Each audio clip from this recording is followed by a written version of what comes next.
I have been on a mission lately, and that is how the best way to deliver a presentation in Keynote with Ecamm live. It has been a struggle. I'm going to show you how I finally figured this out. Stay tuned.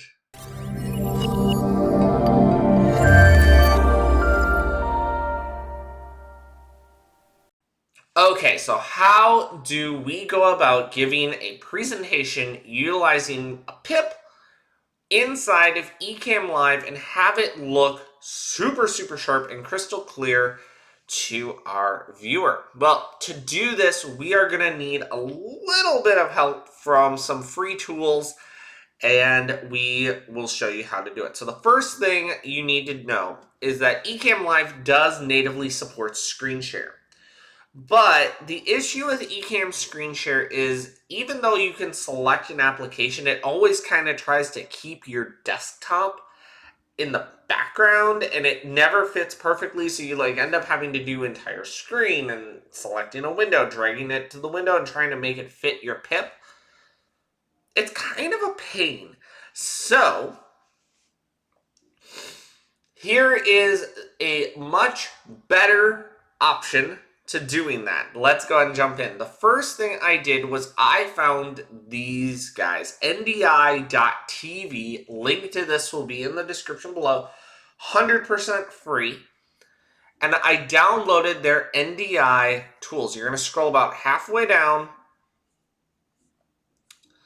their page. Where is it? There it is. You will find Ndi Tools, and you want to download the Ndi Tools. It will ask you for your email. It's just an email list. You can totally unsubscribe to it after the fact if you do not want those emails. Once you have downloaded this, you are ready to go. So go ahead and open up your Keynote presentation, whatever it may be, and just have it ready to go. Now, also, we want to open up the Ndi Tools. Now, when you download the Ndi Tools, it's going to download a bunch of different tools. The only one we need is the Ndi Scan Converter. You can ignore the rest. You don't need them. All we are concerned about is the Ndi Scan Converter. And in the File menu, we want to select Keynote and Keynote. This is only going to show this Keynote window now. Everything else is being ignored.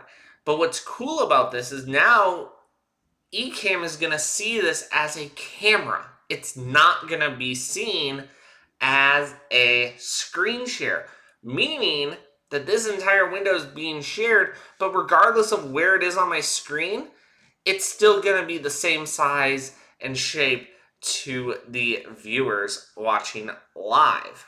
So super cool. That's step one. Now there's one more step before we jump into Ecamm, and that is our sound.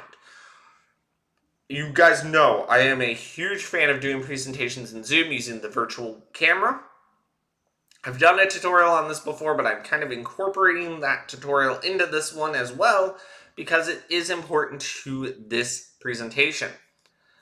So we need a tool. I use Loopback. There are tons of them out there, but honestly, if you're using Ecamm Live, Loopback is super easy. And as a Loopback or as an Ecamm Live user, if you email Ecamm Marketing, they will give you a coupon for 30% off.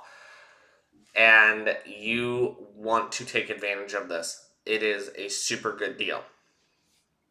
With the Loopback open, go ahead and create a new device. Make sure it's called Ecamm Audio Out. And I do that just so I know. Okay, this is the audio going out of Ecamm. That's what I'm going to use. Leave this one alone. It's going to put a pass-through on it. That's exactly what we want. We want the audio to go out of Ecamm, and everything that goes out of Ecamm is just being pushed through to somewhere else. For our second virtual device, we are going to do our microphone input. Awesome. You could call this Zoom mic. I've seen it named a bunch of different things. But the key here is this is what is going to be picked up by Ecamm that will then be sent out. Now, it is going to put a pass-through on this. We do not want a pass-through. Delete the pass-through. Do not use a pass-through on your input because what's going to happen? It's going to pass through audio from the input and then pass it again into the Ecamm out. So what's going to happen? You're going to hear everything twice and it's going to be echoey and that's annoying. So delete the pass-through. Then go ahead and add your sources. So we're going to add Keynote. We're going to add my microphone.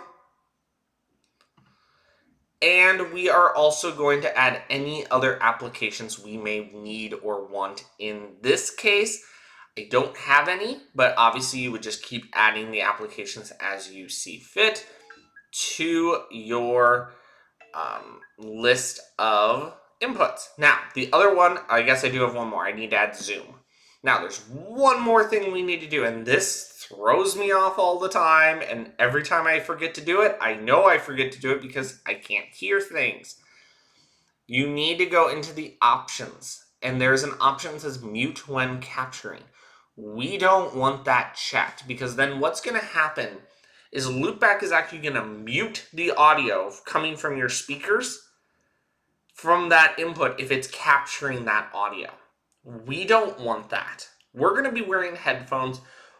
It's not going to be looped back out to the stream. We want that turned off. If anyone knows a way to disable that defaulting on, please let me know. You're going to need to do this for both Zoom and for Keynote.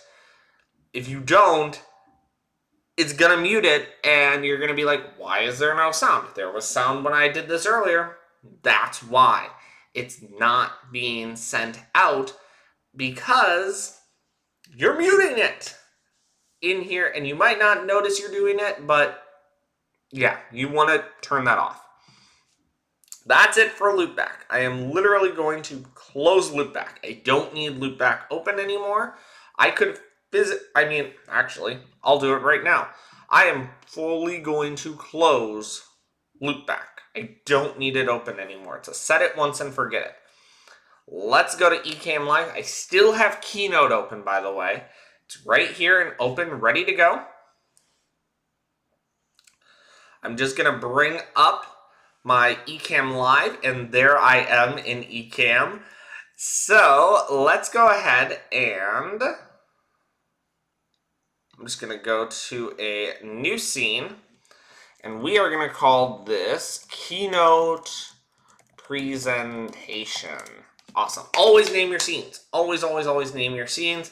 It's going to make it a lot easier for you in the long run. Once you've created a new scene, we need to add our sources. So in this case, we're going to add a camera. And I'm going to, now you could select your camera or you can select your computer. I personally, this is just me personally, I like to just select my computer as my camera source because I can move it around a little bit easier, and that's what I want to be the main or the bigger image, so I tend to make that the big thing. Now, I do not add a pip at this point in time. That is because I'm going to add the pip later in a different way than the way that Ecamm would do this. You can do it here, but I just don't like doing it here.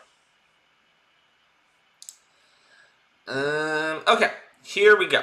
So let's go ahead and add our overlay. So I'm going to add, and we want a pip overlay. And now you can see it's a little big. Our screen is too big. So I'm going to go to the magic wand, zoom and pan.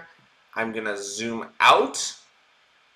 And I can move this around. So now, oh, one other thing. The other trick to do is go ahead and go to play slideshow in window. This is going to start it as a slideshow. Whoops, that just crashed on me. It's not the most stable of applications, but it does work. As long as you don't like make too many changes, I find, at one time, it usually is fine. But if you try and do too much,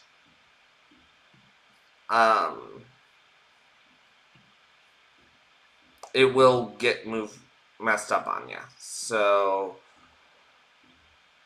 boom. Okay, that's probably as good as I'm gonna get it. So now, I'm gonna go ahead and close that. I don't need those tools open anymore. And I'm gonna go ahead and add my camera. I'm gonna make sure it's set to the correct camera because I do have multiple cameras on here. I'm gonna make sure it's on my Brio. I'm gonna right click it. Or click the pencil, I'm sorry. And then click on tall, because this is a tall area we're adding it to. So we're just going to, bada bing, bada boom, drag this under the pip. So now I'm behind it, and it's not, and you can see the frame and everything. And there you have it. Now, this is completely done. We don't have to do anything else to it, because now I can change slides. It might not be perfectly aligned, and there's probably a better way to ensure that it is aligned correctly. But, gotta admit, guys, this was pretty easy to add, and all my animations are being seen. Now, this is why you need loopback. I'm gonna try and get it to the slide. So, okay, so here's the slide with video on it. Give it a minute for everybody to join us. Yeah, let's see. Loopback, if we go back to Ecamm, it's actually picking up the sound of our video. I'm just gonna stop the video there for a second, but as you saw, the sound was moving. It was picking up our sound inside of Ecamm, and we were able to hear it and send it out to our viewer. Now, there's one more thing. If you're doing this in Zoom, remember how we set up that audio, that pass-through? We haven't turned it on yet. You have to go to the options, and we need to go, or actually, I didn't even set it up yet, so you haven't been proved that it works yet. Let me show you real quick. So go to Audio, Monitor, go to Ecamm Audio Out, or whatever you named it. If it does say Loopback Audio 1, Loopback Audio 2, turn off the mic and turn it back on. It will then show the correct names. So now the audio is being sent out of Ecamm. Now we got to turn on the Zoom microphone, which in my case, it's just microphone input. So it looks exactly the same. Now all I have to do is, if I go to Keynote, I'll play that video again for you guys. Yeah. Or do we want to give it a minute for everybody to join us? Yeah, let's see if we can get a couple people on here. Come on, people. I know mine are ready. Where's my people? Where's the Bailey clan? Here comes someone. Hey, Trey. Okay, so you saw the sound was moving. The sound is moving now as I'm talking. I can adjust it. Now, it does come through your microphone, so just make sure you are quiet while you're playing a video, because it is using your microphone to play the sound. It's not going to come through sound effects or anything like that, so just that's the only thing to be mindful of. Okay, the last thing is in Zoom. So if we go to Zoom, we go to our preferences. We need to change our microphone. So in here, right now it's using my MacBook Pro's microphone, which I don't want to use. I'm just going to go ahead and set it to Ecamm Audio Out.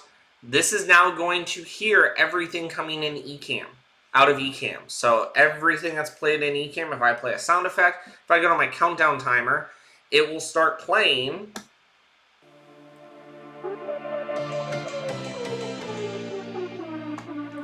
It will start playing the sound of the, and I know this one looks a little different. This isn't the one we made. This is actually one I had made earlier and already had set up on the button. But yeah, there's the audio. So now for the video, just make sure your virtual camera's turned on. If you don't know how to do that, you simply go to the options, go to output, sorry, not options, go to NDI output and just make sure it's outputting to 1080. and make sure your virtual camera is turned on. As long as you have turned on your virtual camera and you're outputting to 1080p, it will show up in Zoom, and just make sure you are selecting the Ecamm Live virtual camera. Now, Zoom is seeing all these changes, and you can still hear me because I'm not actually using the microphone for this program that I'm recording this video from, but that's it. It's super, super easy, and you now have a really professional looking slideshow presentation with your slide to the side and you on the side, and it looks so much better than trying to do it with the native screen share inside of Ecamm Live. So again, nditools.tv, link to it will be in the description, a link to Loopback, and remember, you can get 30% off. And also, I will let you know the link in the bottom is an affiliate link. So if you do decide to buy a Loopback from me, that is an affiliate link. So I do make a little bit of money, and I do appreciate the support. But I just like to make sure you are aware that is an affiliate link. That's it for this video, guys. I hope you guys enjoyed today's video, and I will see you guys in the next video. I'm out of here. Peace!